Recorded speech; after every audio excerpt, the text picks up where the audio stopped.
इतिहास में एक रात ऐसी भी आई जब एक मस्जिद जलाई गई। हुक्म नबी का था। यह मस्जिद अल्लाह के लिए नहीं बनी थी बल्कि इस्लाम को तोड़ने के लिए।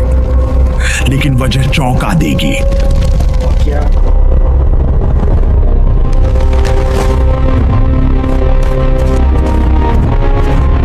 साल 9 हिजरी मदीने का एक ऐसा आदमी जिसे वहाँ के लोग सैयदुल अव्वल कहते थे, यानी कि पहला सरदार, और ये था अब्दुल्ला बिन। मेरे पिता ने ये शहर बसाया, मैं इसका बादशाह था, और ये मक्का वाला ये मेरा सब कुछ छीन ले गया।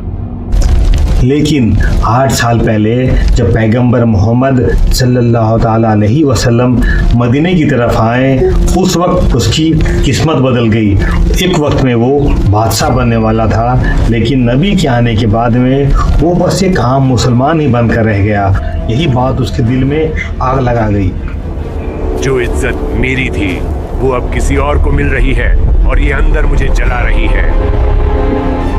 हालांकि वो ऊपर से मुसलमान तो था, लेकिन अंदर से वो मुनाफिक अब्दुल्ला बिन उबैया अपने मुनाफिक दोस्तों के साथ में बैठकर एक गुप्त मीटिंग करता है। हमें मुहाजिरों को भगाना होगा, उन्हें कमजोर करना होगा, लेकिन बाहर से हम मुसलमान बने रहेंगे। तो इस तरह से शुरू हुई इनके साजिशों की कहानी। इसी बीच नबी सल्लल्लाहु अलैहि वसल्लम ने तबूक की जंग की तरफ कूच करने के लिए सहाबाओं को बुलाया। 50 डिग्री सेल्सियस की कड़कती गर्मी और 700 किलोमीटर दूर का लंबा सफर, लेकिन सहाबाओं को ईमान अल्हम्दुलिल्लाह। उन्होंने बोला, हम सब तैयार हैं या रसूल अल्लाह। लेकिन मुनाफिकों ने कहा, नहीं, घर की जिम्मेदारी है, तबीयत भी ठीक नहीं, और इतनी गर्मी में जाना ठीक होगा क्या? और इन सब का सरदार था अब्दुल्ला बिन उबैया। तब पैगंबर चले गए 40 दिन, और मदीना में एक सांप ने अपना घर बसाया जो तबूक की जंग के लिए था। और इसी बीच इन मुनाफिकों को मौका मिल जाता है कि वो साजिशें करके कैसे इनकी जड़ों को कमजोर करें। रात को अब्दुल्लाह के घर पर यहूदी और मक्का के दूत आते हैं। अब हमारा वक्त आ गया, रसूल दूर है, हम अपनी मस्जिद बनाएंगे। कि नबी सल्लल्लाहु अलैहि वसल्लम के आने से पहले ये मस्जिद तामीर हो जाए। तो ये लोग बड़ी जोरों शोरों से रात भर काम करते हैं, दिन में छुपते हैं। ये मस्जिद धीरे धीरे तैयार हो रही थी। मैंने इस्लाम को हराया नहीं, इसलिए अब मैं इसे अंदर से खोखला करूंगा।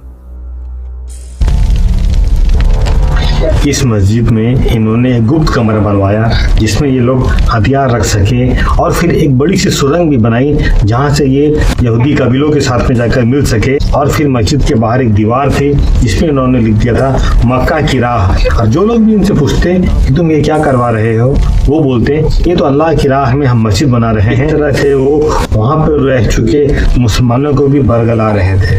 और मस्जिद बनाने के दौरान उबैया ने बहुत ही चालाकी के साथ में एक संदेश मोहम्मद सल्लल्लाहु अलैहि वसल्लम को भिजवाया कि आप आइए और यहाँ के नमाज पढ़ाइए। तो हमारे नबी सल्लल्लाहु अलैहि वसल्लम ने उनको फरमाया कि मैं अभी जंग की तरफ जा रहा हूँ, मैं आऊँगा तो पढ़ाऊँगा।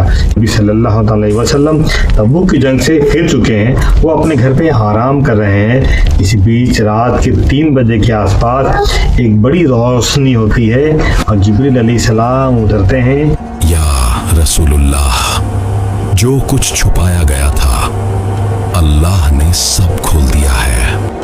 अल्लाह ने जिब्रील अलैहिस्सलाम को भेजा नबी सल्लल्लाहु अलैहि वसल्लम के पास में, जाकर तुमने इनकी सारी साजिशों का पर्दाफाश कर दो, इन्हें सब कुछ बता दो जो इनकी पीठ के पीछे ये लोग कर रहे थे। और यही वो पल था जब सूरह तौबा नाजिल हुई और उसने इतिहास लिख दिया। शहर 107